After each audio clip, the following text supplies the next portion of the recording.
Peace, what's going on? Assalamu alaikum, it's Boshia BET, and this is BET's Daily Devotional.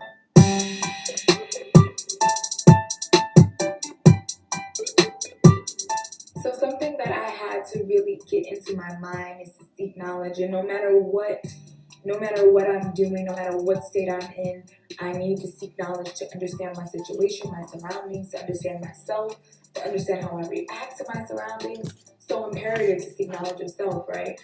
And to know our experience from the past, and those are not, L's, those are not losses, those are lessons. So it's important to constantly seek knowledge and not only seek it, but apply it. Once we seek it, we have to apply it. Once we know, we have to apply. So really getting to a space where I find that to be so impactful helped me to basically apply the knowledge, and not only apply it, but humble myself to know that I don't know everything, because there's people who know more than me. There's people who have been studying Islam for years, for most of their life, for all of their life. And, being a convert, I have to be patient with what I don't know. And once I do know, I want to teach. So my intention is to learn and to teach. But at the same time, I have to be humble to learn. I can't just be like, oh, I'm going to seek knowledge of self, understand me, understand how I operate. That's one level of seeking knowledge and applying, because you're learning from yourself and your past. But going forth, you got to, be patient enough to seek knowledge to apply from other people, because they may know more, especially elders and scholars. Like, that's something that I really had to be patient with, and knowing where to get my information from. Seeking knowledge is something to stay like on this kind of straight path where like just keep going. You don't just stop. You don't just one day be like, oh, I know that. No, you keep perfecting. Becoming a master means like you keep perfecting something. You keep working at it, so that's something that I really, didn't know I struggled with until I had to humble myself to learn from elders, because it wasn't something as hard for me because I learned from teachers before, but just accepting who was teaching me the truth, who's really teaching me, something that's beneficial for my soul. And so you should be picky. You should be picky with who you learn from, who you read from. You should understand that some people don't have our best intentions, and know that you have to be, aware of what it is you want to get out of it. Once you see something that's a red flag, your heart knows. You have to seek knowledge of self to understand and stabilize your heart, so that you're not, in a space where everything is okay to accept for knowledge and to apply.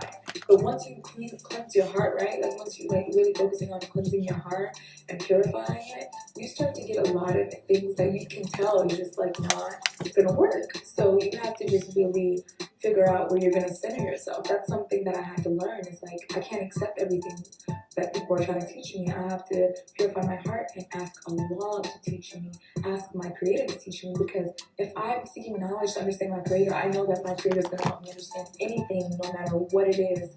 So I have to be patient with that process, my connection with my Creator, and also the process between me wanting to learn from someone that Allah subhanahu wa ta'ala sends to me to learn from. So I have to understand the differences. So it's all about balancing, right? And like seeking knowledge doesn't always mean you have to seek knowledge of one specific thing.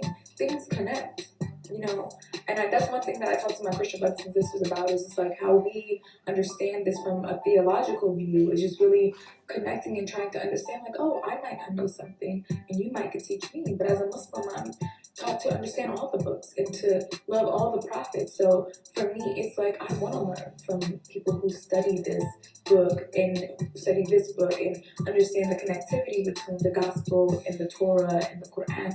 Like, I want to understand all of it. So knowing that, seeking knowledge is something that has helped me to center myself and balance myself and not be somebody who's just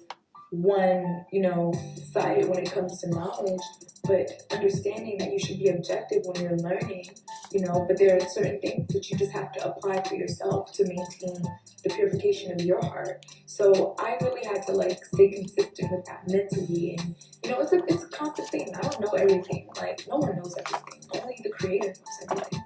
The Creator is the all-knowing. So I had to realize, you don't know everything. You gotta humble yourself, girl. Like, that's something that really took me some time to do.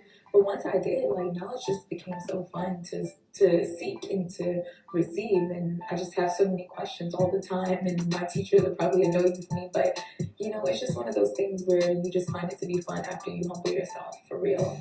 Thank you guys so much for watching this video. My name is Boshia, and this is BET's Daily Devotional. I'll see you next time. Peace.